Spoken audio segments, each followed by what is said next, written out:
Hello students, आज की class में हम लोग इलेक्ट्रोकेमिस्ट्री विद्युत रसायन चैप्टर देखेंगे। विद्युत रसायन इलेक्ट्रोकेमिस्ट्री 11th क्लास में भी आप लोग एक बार इसको देखे हैं, पढ़े हैं।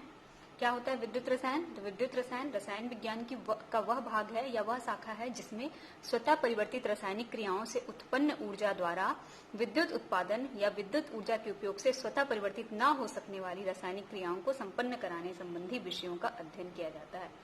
सरल शब्दों में मैं अगर आप लोगों को बताऊं तो आप लोग ये कह सकते हैं कि अगर जैसे कोई केमिकल रिएक्शन हो रहा है, फॉर एग्जांपल A+B कोई केमिकल रिएक्शन हो रहा है और AB बन रहा है, तो इस रिएक्शन में जो ऊर्जा निकलेगी, एनर्जी, केमिकल एनर्जी कहेंगे इसको, क्योंकि ये रासायनिक अभिक्रिया के फलस्वरूप निकली है, तो इसको हम लोग क्या कहेंगे? रासायनिक ऊर्जा कहेंगे।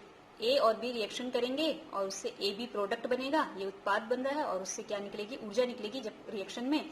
तो वो जो एनर्जी निकलेगी इसका हम लोग यूज करेंगे और इससे यूज करके क्या जनरेट करेंगे? इलेक्ट्रिसिटी, विद्युत का उत्पादन करेंगे। तो क्या कह सकते हैं कि जो रासायनिक ऊर्जा है, केमिकल एनर्जी है, वो किस में बदल गई? इलेक्ट्रिसिटी में या विद्युत ऊर्जा में, इलेक्ट्रिक एनर्जी में। ठीक, तो ऐसा अगर हो, या ऐसा हो सकता है कि कोई रासायनिक क्रिया हो नहीं रही है, जैसे सोडियम क्लोराइड से हम लोग को बनाना है सोडियम और क्लोरीन, ये हम लोग को बनाना है, लेकिन ये रिएक्शन खुद से हो नहीं रहा है। इस रिएक्शन को खुद से होने के लिए क्या चाहिए कि हम लोग इसको ऊर्जा दें। तो हम लोग क्या ऊर्जा देंगे? यहाँ पे विद्युत ऊर्जा देंगे, इलेक्ट्रिसिटी देंगे, इलेक्ट्रिसिटी प्रोवाइड करेंगे। मतलब सोडियम क्लोराइड ले लेंगे और इसमें करंट फ्लो करेंगे तो वो सोडियम और क्लोरीन में टूट जाएगा। पहले रिएक्शन खुद से नहीं हो रहा था, ये स्वतः परिवर्तित नहीं है, रिएक्शन खुद से नहीं हो सकता, तो इसको होने के लिए हम लोग क्या करेंगे? विद्युत ऊर्जा देंगे। तो विद्युत ऊर्जा दोगे और ये रिएक्शन करेगा, मतलब विद्युत ऊर्जा किसमें बदल जाएगी? रासायनिक ऊर्जा में। और यहाँ पे क्या हो रहा था कि रासायनिक क्रिया खुद से हो रही थी, ये स्वतः परिवर्तित प्रक्रम है, तो खुद से हो रही थी। रासायनिक ऊर्जा जो हुई, जो निकली, उससे हम लोग क्या उत्पन्न किए? विद्युत ऊर्जा। तो या तो रासायनिक ऊर्जा से विद्युत ऊर्जा उत्पन्न करो या फिर विद्युत ऊर्जा से रासायनिक ऊर्जा उत्पन्न करो। मतलब कोई रिएक्शन कराओ और उस रिएक्शन से जो ऊर्जा निकले उससे विद्युत बनाओ, या फिर कोई रिएक्शन जो नहीं हो रहा है उसमें विद्युत लगाओ, इलेक्ट्रिसिटी फ्लो करो और उससे वो रिएक्शन को संपन्न कराओ। तो ये जब दो चीजें जिसमें भी हम लोग स्टडी करेंगे उसको हम लोग क्या कहेंगे? विद्युत रसायन। तो यही परिभाषा में यहाँ पे यही लिखा हुआ था कि रसायन विज्ञान का वह भाग जिसमें स्वतः परिवर्तित रासायनिक क्रियाओं से, स्वतः परिवर्तित रासायनिक क्रियाओं मतलब जो खुद से रासायनिक क्रिया हो रही है उनसे उत्पन्न ऊर्जा द्वारा विद्युत उत्पादन किया जाता है। ये हुआ एक सेंटेंस। या किसको कह सकते हैं? विद्युत ऊर्जा के उपयोग से स्वतः परिवर्तित ना हो सकने वाली रासायनिक क्रियाओं को संपन्न कराया जाए। विद्युत ऊर्जा के उपयोग से जो खुद से रिएक्शन नहीं हो पा रहा है उसको कराया जा सके। इन सब चीजों का जिसमें अध्ययन करेंगे उसको हम लोग क्या कहेंगे? विद्युत रसायन, इलेक्ट्रोकेमिस्ट्री। तो कुल मिला के इलेक्ट्रोकेमिस्ट्री में दो चीज पढ़ना है। एक चीज जिसमें रासायनिक ऊर्जा को विद्युत ऊर्जा में बदला जाए, और दूसरा चीज जिसमें विद्युत ऊर्जा से रासायनिक ऊर्जा उत्पन्न किया जाए या कोई क्रिया कराया जाए। मतलब कोई क्रिया कराओ उससे विद्युत ऊर्जा मिले, या विद्युत ऊर्जा लगाओ तब कोई क्रिया मिले। ये दो चीज हम लोग को पढ़ना है किसमें? इलेक्ट्रोकेमिस्ट्री में। तो जहां विद्युत रासायनिक ऊर्जा होगी, रासायनिक क्रिया खुद से होगी और उससे हम लोग विद्युत ऊर्जा बनाएंगे, उसको कहेंगे विद्युत रासायनिक सेल।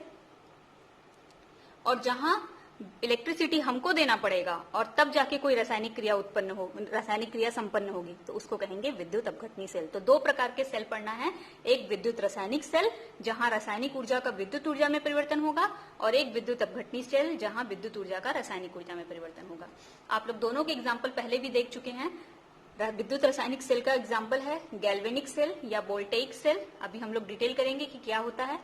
और विद्युत अपघटनी सेल का एग्जाम्पल है NaCl और या फिर Al2O3, और बहुत सारे ऐसे और भी एग्जांपल्स हैं। इन सबका विद्युत अपघटन ये आप लोग पिछले साल एस ब्लॉक के तत्वों में पढ़े थे। सॉल्वे-ट्रफ-सेल विधि, ऐसे कुछ नाम के एक दो विद्युत अपघटन विधि आप लोग पढ़े थे, तो वो है विद्युत अपघटनी सेल। तो हम लोग को दोनों को डिटेल में बाद में पढ़ना है।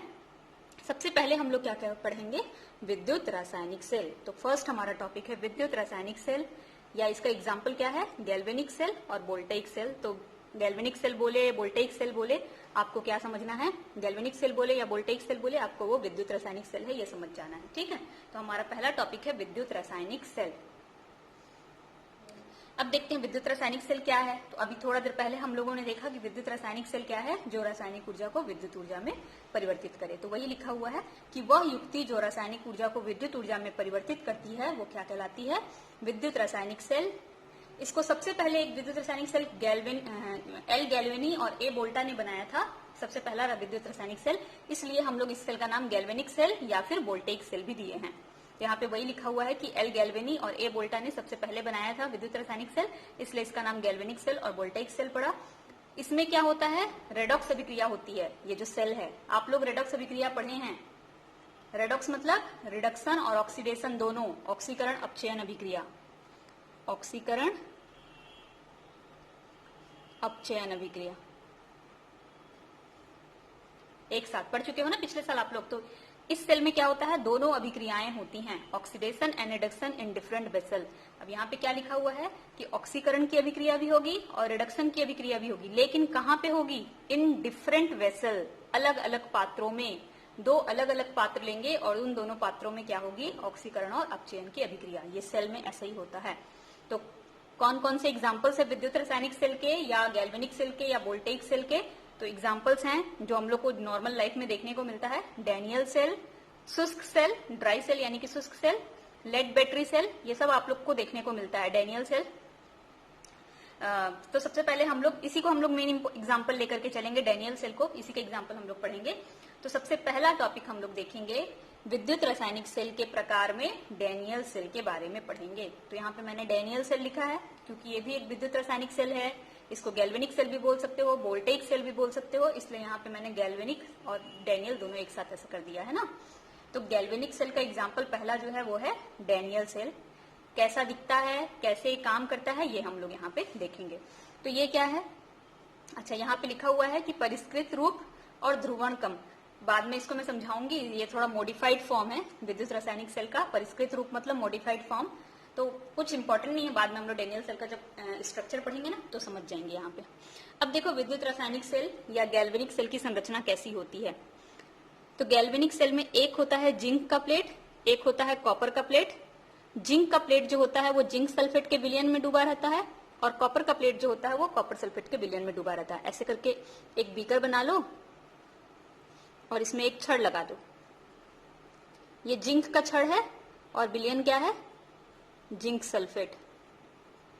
ऐसे ही सेम कॉपर का प्लेट लगा दो और उसमें कॉपर सल्फेट के विलयन में डुबो दो। मतलब एक बीकर ले लो, बीकर में जिंक सल्फेट का विलयन डाल दो और जिंक का छड़ लगा दो। दूसरा बीकर ले लो, दूसरे बीकर में कॉपर सल्फेट का विलयन भर दो और कॉपर का छड़ लगा दो।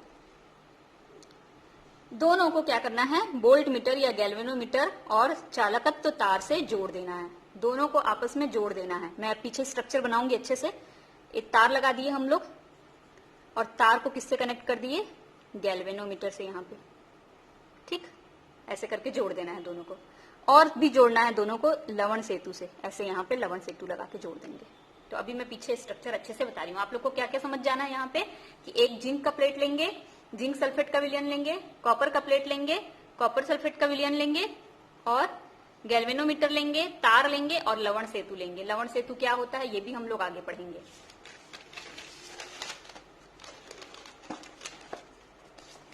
तो यहाँ पे मैं स्ट्रक्चर बना के आप लोगों को बता रही हूँ कैसा होगा। सबसे पहले तो एक बीकर ले लो,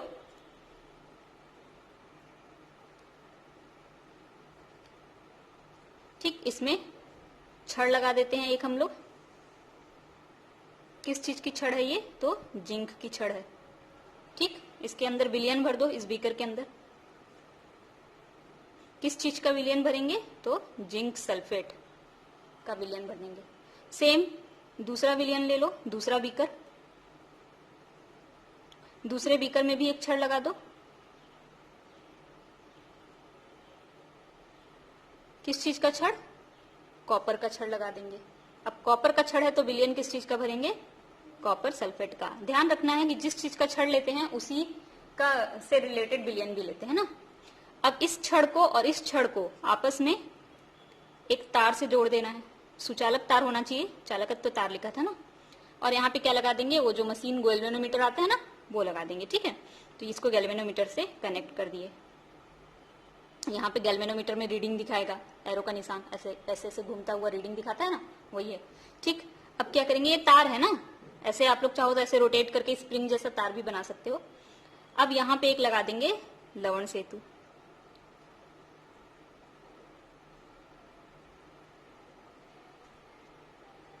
ऐसे कांच का ही नली रहता है, ये भी लवण सेतु भी कांच का ही नली रहता है, उल्टा यू आकार का। इसके बारे में हम लोग पढ़ेंगे अभी डिटेल से। तो ये लवण सेतु हमारा हो गया, ठीक है। अब ये तो हमारा क्या हो गया, सॉल्यूशन तैयार हो गया, बन गया। ये है हमारा विद्युत रासायनिक सेल, विद्युत रासायनिक सेल, या इसी को हम लोग क्या बोल सकते हैं, गैल्वेनिक सेल, या और क्या कह सकते हैं, वोल्टेइक सेल। ये इस तरह का एग्जाम्पल होता है, ठीक है। नेक्स्ट हम लोग देखेंगे अब इसमें क्या क्या इंपॉर्टेंट फीचर्स हैं। तो सबसे पहले हम लोग देखेंगे, पहला पॉइंट जो लिखा हुआ है वो है गैल्वेनोमीटर में विक्षेप इलेक्ट्रॉन फ्लो। हाँ, तो देखो मैं बताती हूँ, फर्स्ट जो पॉइंट है इसको हम लोग डिस्क्राइब करते हैं, ठीक। जिंक की छड़ लगा दिए, कॉपर की छड़ लगा दिए, जिंक सल्फेट के विलयन में भर दिए, कॉपर सल्फेट के विलयन में लवण सेतु लगा के दोनों को जोड़ दिए, तार लगा के दोनों को जोड़ दिए, यहाँ पे गैल्वेनोमीटर लगा दिए, ठीक है, वोल्ट मीटर या गैल्वेनोमीटर लगा दिए। जैसे ही ये सेटअप को पूरा जोड़ोगे ना, तुरंत क्या होगा, यहाँ पे रिएक्शन स्टार्ट हो जाएगा, ये वाले विलयन में और ये वाले विलयन में। और रिएक्शन होगा, क्या रिएक्शन होगा कि ये जिंक 2 इलेक्ट्रॉन डोनेट करेगा, तो जिंक में से 2 इलेक्ट्रॉन बाहर निकलेगा। अब जिंक में से 2 इलेक्ट्रॉन बाहर निकल गया तो जिंक पे क्या चार्ज आएगा, 2+ ही तो आएगा ना, आएगा। तो यहाँ पे 2+ चार्ज आ गया, 2 इलेक्ट्रॉन बाहर निकल गया। ऐसी अभिक्रिया जिसमें इलेक्ट्रॉन बाहर निकलता है उसे क्या कहते हैं, ऑक्सीकरण, ऑक्सीडेशन हो गया यहाँ पे, ठीक। अब ये 2 इलेक्ट्रॉन यहां से होते हुए इधर से यहां आएगा कॉपर के पास, ठीक। इस छड़ से होते हुए विलयन में आ जाएगा इलेक्ट्रॉन। विलयन में क्या है, कॉपर सल्फेट, कॉपर सल्फेट मतलब कि क्या है, कॉपर 2+ प्लस सल्फेट 2-। तो ये जो 2 इलेक्ट्रॉन इधर से यहां आया, वो इलेक्ट्रॉन कहां चले जाएगा, ये कॉपर 2+ के पास, कॉपर 2+ के पास दोनों इलेक्ट्रॉन चला जाएगा और बन जाएगा कॉपर सॉलिड स्टेट में। ये जिंक छड़ में क्या था, सॉलिड स्टेट में था, ठोस अवस्था में। तो यहां से इसने इलेक्ट्रॉन त्यागा और ये जिंक 2+ में बदल गया, और 2 इलेक्ट्रॉन किधर चला गया, इधर। अब ये जो जिंक 2+ बदल गया, अब ये छड़ में नहीं रह सकता क्योंकि सॉलिड स्टेट में नहीं रह गया ना, तो वो कहाँ आ जाएगा, विलयन में आ जाएगा, जिंक 2+, ठीक, विलयन में नीचे आ जाएगा। और 2 इलेक्ट्रॉन इधर आ गया, ठीक। अब ये 2 इलेक्ट्रॉन इस छड़ से होता हुआ इस विलयन में आया, और विलयन में क्या था, कॉपर सल्फेट, एक प्रबल विद्युत अपघट्य है। प्रबल विद्युत अपघट्य हमेशा आयनित फॉर्म में रहते हैं, आप लोग पढ़े हैं। तो यहाँ पे 2 आयन होंगे, एक कॉपर का 2+ और सल्फेट का 2- आयन होगा। तो ये कॉपर 2+ आयन क्या करेगा, इसमें 2+ है मतलब 2 इलेक्ट्रॉन की कमी है, तो ये उन दोनों इलेक्ट्रॉन को ग्रहण कर लेगा, और जैसे ही ये दोनों इलेक्ट्रॉन को ग्रहण करेगा ये सॉलिड अवस्था में आ जाएगा। तो सॉलिड स्टेट में आ जाएगा तो कहाँ आ जाएगा, यहाँ पे चिपक जाएगा, ठीक, इस छड़ के ऊपर चिपक जाएगा। ये अभिक्रिया होती रहेगी। अब इसको हम लोग क्या अभिक्रिया कहेंगे, इलेक्ट्रॉन ग्रहण करना क्या कहलाता है, अपचयन।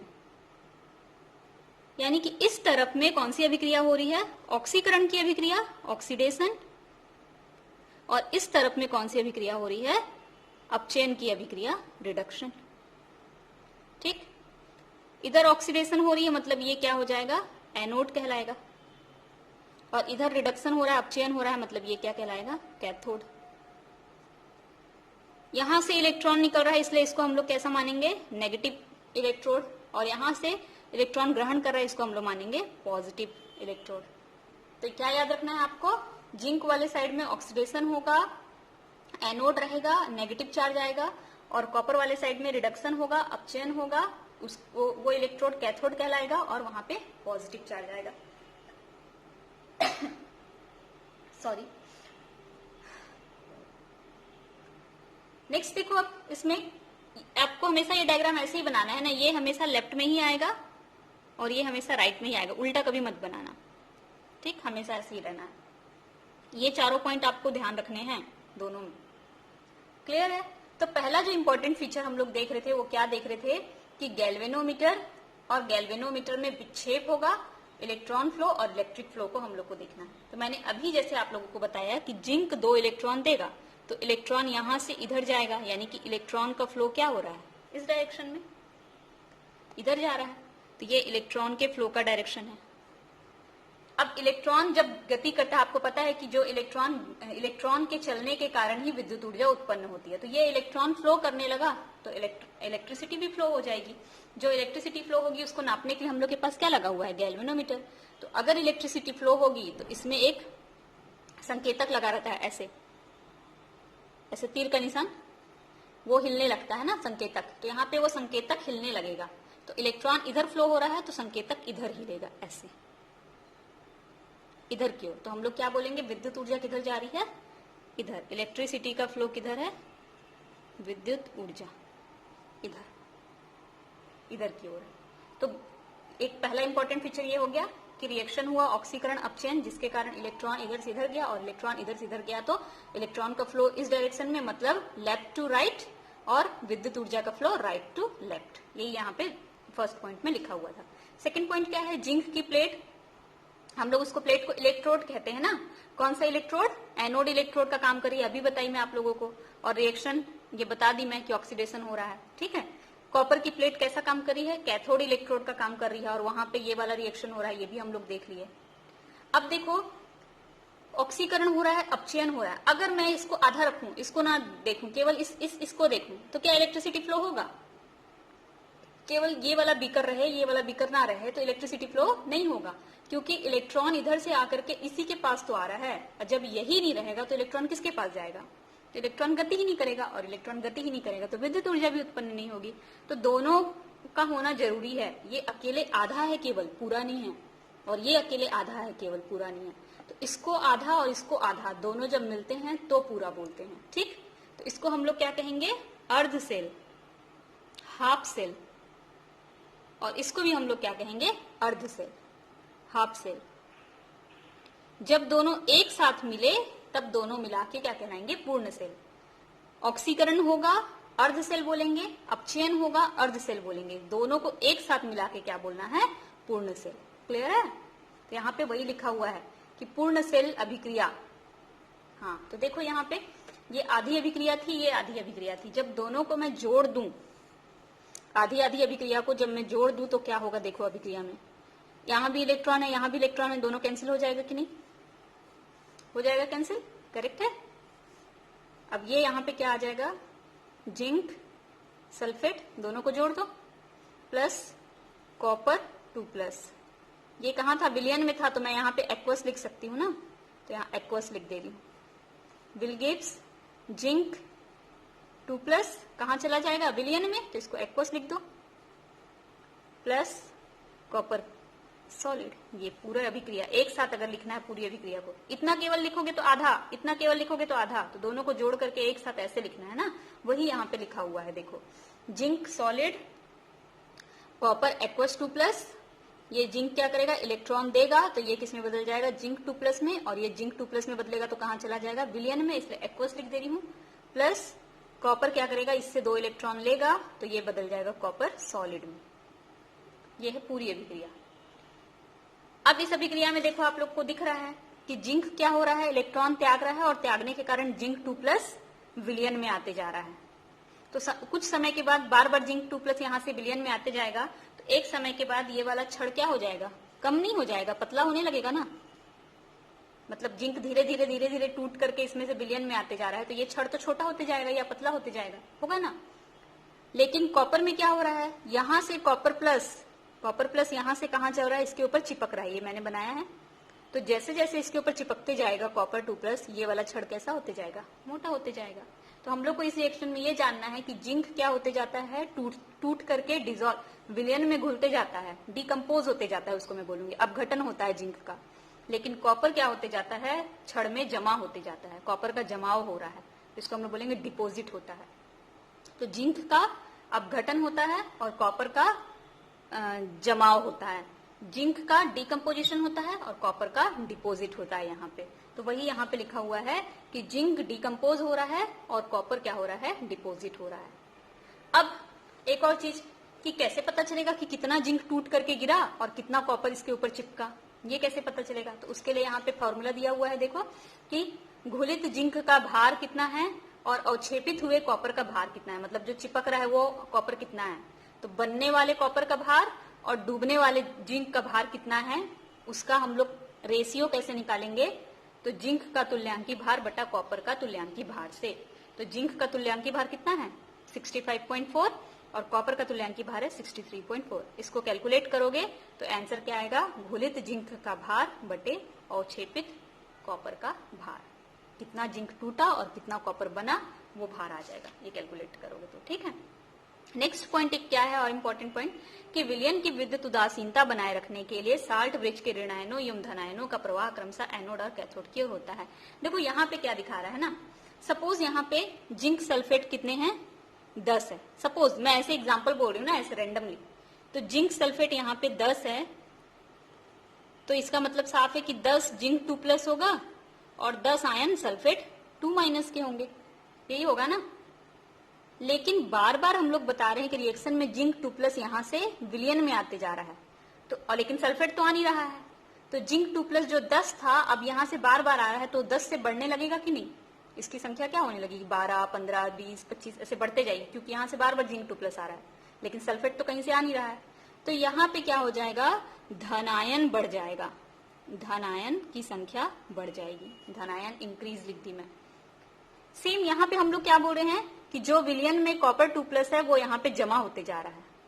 सपोज यहाँ पे 10 थे कॉपर सल्फेट, 10 कॉपर सल्फेट थे, तो 10 कॉपर 2+ भी रहेगा और 10 क्या रहेगा? सल्फेट 2- भी रहेगा। अब चूंकि हम लोग ये बोल रहे हैं कि कॉपर विलयन से इसके ऊपर जाके जमा होते जा रहा है, तो यहाँ से कॉपर की मात्रा क्या हो जाएगी? 10 से कम होने लगेगी। तो कॉपर 2+ यानी कि धनायन क्या होने लगेगा? यहाँ पे कम होने लगेगा, लेकिन सल्फेट तो उतना ही रहेगा ना।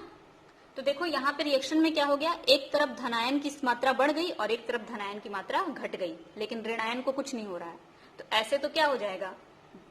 जो रिएक्शन है या जो विलयन है वो पॉजिटिव विलयन, यहाँ पे धनायन विलयन हो जाएगा और यहाँ पे ऋणायन की सांद्रता अधिक हो जाएगी। धनायन कम हो रहा है मतलब ऋणायन ज्यादा है एक तरह से। तो ऐसे में विद्युत उदासीनता तो नहीं बनी ना, जबकि हमको विलयन को क्या चाहिए कि धनायन और ऋणायन की संख्या क्या हो? एकदम बराबर बराबर हो। पर यहाँ पे विद्युत उदासीनता क्या हो जा रही है? समाप्त हो जा रही है, धनायन और ऋणायन बराबर बराबर नहीं रह पा रहे हैं। तो उसको बरकरार रखने के लिए ये लवण सेतु लगाते हैं हम लोग। ये विद्युत उदासीनता को बनाए रखने के लिए कैसे काम करता है आगे हम लोग पढ़ेंगे। तो ये लवण सेतु क्या काम करता है? यहाँ पे विद्युत उदासीनता को बनाए रखता है। एक पॉइंट ये था। नेक्स्ट पॉइंट है 8वां पॉइंट कि एक सेल को हम लोग हाफ सेल कहेंगे, अर्ध सेल कहेंगे। अर्ध सेल जब दोनों सेल एक साथ लगेगा, बोथ सेल मैंने लिखा है यहाँ पे, जब दोनों सेल एक साथ लगेगा तब उसको कंप्लीट सेल, पूर्ण सेल कहेंगे। नेक्स्ट पॉइंट है यदि विपरीत दिशा में बाह्य विद्युत वाहक बल आरोपित कर बढ़ाया जाए तो निम्न परिस्थितियां उत्पन्न हो सकती हैं।